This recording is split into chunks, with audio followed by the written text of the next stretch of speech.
Everyone, good morning. সবাই কেমন আছো? আশা করি সবাই ভালো আছো, সুস্থ আছো। আমরাও বেশ ভালো আছি। আমি টুম্পা চলে এসেছি তোমাদের জন্য আবারও একটা নতুন ভিডিও নিয়ে। আমার নতুন একটা ভিডিওতে তোমাদের সবাইকে অনেক অনেক শুভেচ্ছা ও ভালোবাসা। ঘড়ির কাঁটায় এখন ঠিক সকাল 10:30, আর আজ হচ্ছে মঙ্গলবার। বড়দের অনেক অনেক প্রণাম আর ছোটদের অনেকটা ভালোবাসা জানিয়ে আজকের ব্লগটা এই যে সকাল 10:30 থেকেই শুরু করছি। সকালে ঘুম থেকে উঠে সমস্ত আশিপাশি কাজ সেরে গেছিলাম হচ্ছে একটু বাজারের দিকে। কেন কি বলো তো, বাজারে না বাজার থেকে যে যা কিছু সবজি এনেছিলাম সেগুলো কিন্তু সব কিছুই বাড়ন্ত হয়ে গেছে। ওই জন্যে ভাবলাম চলো আজকে যেহেতু ফ্রি রয়েছি অনেকটাই, কারণ আগামীকাল থেকে মামাম সোনার কিন্তু এক্সাম শুরু হয়ে যাবে। ওই জন্যে আমিও আর সময় দিতে পারবো না বাজার করতে যেতে। তো সেই জন্যে ভাবলাম চলো আজকেরই বাজারটা করে নেওয়া যাক। কারণ সকালবেলা ঘুম থেকে উঠে সেই সমস্ত আশিবাসি কাজ কমপ্লিট করে সোনাকে আবার ঘুম থেকে উঠিয়ে পড়তে বসাতে হবে। তারপর তো ওর 11টার সময় পরীক্ষা রয়েছে, তো ওকে ঠিক টাইমে আবার রেডি সেডি করিয়ে স্কুলেও নিয়ে যেতে হবে। সেই জন্য ভাবলাম চলো আজকেরই বাজারটা করে নিলে পরে আগামীকাল সময়টা অনেকটাই হাতে পাবো। তো আর মামাম সোনা না বেশ কয়েকদিন হলো মাছ ছাড়া ভাত খেতেই চাইছে না, কেন জানি না। আর কি বলবো বলো তো, আর মানে আমাদের মতো দিন আনা দিন খাওয়া সংসারে সন্তানকে যে কিভাবে কষ্ট করে মানুষ করছি, শুধুমাত্র আমাদের মতো হাউসওয়াইফরাই জানে যে সংসারে অভাব থাকলে নিজের সন্তানকে কিভাবে মানুষ করতে হয়। সত্যি কখনো স্বপ্নেও ভাবিনি যে আমিও একটা গরিব পরিবারের মেয়ে, তার সাথে সাথে আমার সন্তানটাকেও এভাবে কষ্ট করে মানুষ করতে হবে। সত্যি ভগবান কি একটুও মুখ তুলে চাইবে না আমাদের দিকে?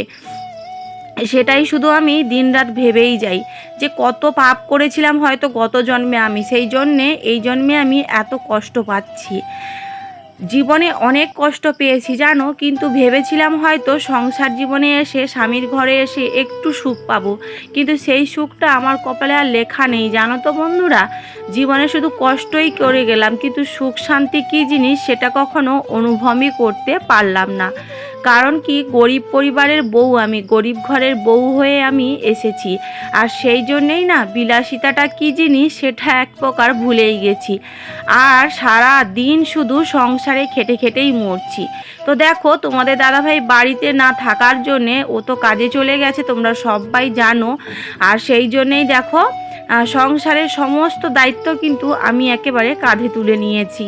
না হলে সংসারের দায়িত্বগুলো কে পালন করবে বলো? সেই আমাকেই তো করতে হবে, নিজের সন্তানের দেখাশোনাও করতে হবে, তার সাথে সাথে সংসারের যত্নও নিতে হবে। নিজের যত্ন তো নেওয়ার কথা বাদই দিলাম। এদিকে দেখো বাজার থেকে এনেছি লোটে মাছ, মামাম সোনার পছন্দের মাছ এনেছি আজকের বাজারে গিয়ে মামাম সোনা বলল লোটে মাছ খাবে, সেই জন্য দেখো লোটে মাছ এনেছি। লোটে মাছকে আলু দিয়ে একটু ঝাল ঝাল মতো করব, মানে লোটে মাছটাকে আগে একটু নুন হলুদ দিয়ে ভেজে নেব, তারপরে ঝাল করব। কারণ কি, একটু লঙ্কার গুঁড়িও দেব না, কারণ মাম্মাম একেবারে ঝাল খেতে পারেই না। এদিকে দেখো একদিকে আমি ভাত আর মাছের ভাজাটা বসিয়ে দিয়েছি, আর একদিকে সবজিগুলো কেটে নিচ্ছি।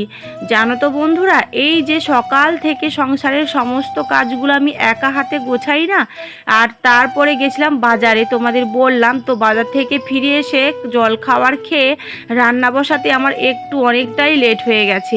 এখন বাজে ওই 12:30 মতো, আর মাম্মাম সোনা গেছে ওই বাড়িতে ওর ঠাম্মির কাছে, আর সেই সুযোগে আমিও ঝটপট করে রান্নাটা করে নিচ্ছি। আজকে তেমন কিছু রান্না হবে না গো, ওই লোটে মাছকে আলু দিয়ে ঝাল করব, সাথে হবে পটল ভাজা। ওদিকে রান্না বান্না সব কিছু কমপ্লিট করে এই যে দেখো আমার শাড়ি আর মামামের একটা জামা সার্ফ জলে দিয়েছিলাম, সেগুলোকে কাচাকুচি করে একটু রোদ্দুরে মিলে দিলাম। আজকে যদিও রোদ্দুর বেরোয়নি জানো তো, প্রচুর মেঘলা ওয়েদার আমাদের এখানে। তো বন্ধুরা, তোমাদের যদি আমার ভিডিওটা একটুও ভালো লেগে থাকে প্লিজ তোমরা আমার ভিডিওতে একটা লাইক করে দিও, একটা কমেন্ট করো, আর ভিডিওটা খুব ভালো লাগলে একটা শেয়ারও করে দিও। আর যারা এখন আমার চ্যানেলটা সাবস্ক্রাইব করোনি তোমরা প্লিজ আমার চ্যানেলটা সাবস্ক্রাইব করে নাও। তোমাদের যাতে সাপোর্ট আর ভালোবাসায় তোমাদের এই গরিব দিদিভাইটা একটু একটু করে তার লক্ষ্যের দিকে পৌঁছতে পারে। এদিকে দেখো কলপাড়ে আমি চলে এসেছি। রান্নার পরে সমস্ত যে বাসন কোসনগুলো বেরিয়েছিল, এই যে কড়াই আর বেশ কয়েকটা বাসন বেরিয়েছে, এগুলোকে এখন আমি কলপাড়ে মেজে ধুয়ে পরিষ্কার করে নিচ্ছি, তারপরেই কিন্তু খেতে বসবো। ওদিকে মামাম সোনাও বাড়ি ফিরে এসছে, বাড়িতে ফিরে এসে এখন খাটের উপরে শুয়ে রয়েছে। ওর শরীরটা না কেমন যেন দিন দিন খারাপ হয়ে যাচ্ছে, কেন জানি না। তো ভাবছি একবার পরীক্ষা শেষে ডক্টর দেখাতে নিয়ে যাব। আর এদিকে দেখো দুপুরে ভাতটাও বেড়ে নিয়েছি, পটল ভাজা হয়েছে আর হয়েছে মাছের ঝাল। মামাম না ওই বাড়ি থেকে খেয়ে এসছে ও ঠাম্মির কাছ থেকে, সেই জন্য ওকে আর খেতে দিলাম না।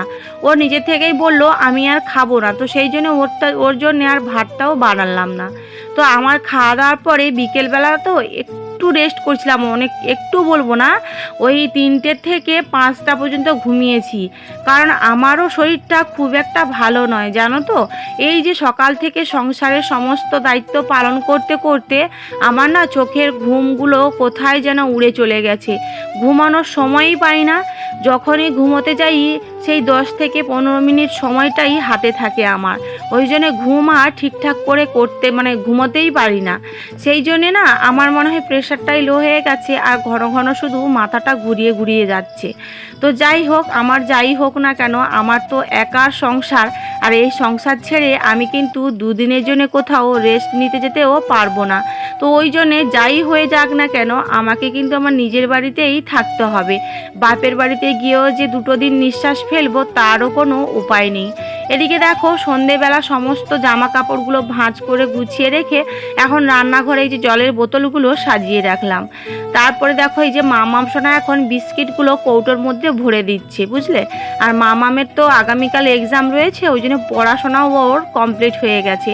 জানি না কি করবে মামাম সোনা। তো মামামের নামটা অনেকটাই বড়, নতুন নামটা মানে ভালো নামটা যেটা স্কুলে দেওয়া রয়েছে, নামটাও মানে মাঝে মধ্যে একটু আধটু ভুল করেই ফেলে। জানি না কি করবে, যাই পারে করুক, বাচ্চা মানুষ ও তো কিছু জানে না, তো যেটা পারবে সেটাই লিখবে, তাই না বন্ধুরা। সত্যি কথা বলতে কি বলতো, তোমাদের দাদাভাই যে এই যে আজকের প্রায় 1 বছর হতে যায় বাড়িতে নেই, কাজে চলে গেছে। আর ভালো লাগছে না গো, আর মনটা কিছুতেই আমি ধরে রাখতে পারছি না। তোমাদের দাদাভাইকে বলছি তুমি না হয় এখন বাড়ি চলে আসো, পরে না হয় আবার যাবে। তোমাদের দাদাভাই বলল না এখন যাব না, আর তো কয়েকটা মাস একটু থাকো। তো কি করব বলো, ভালো লাগে না একার সংসারে, না সত্যি যেন এক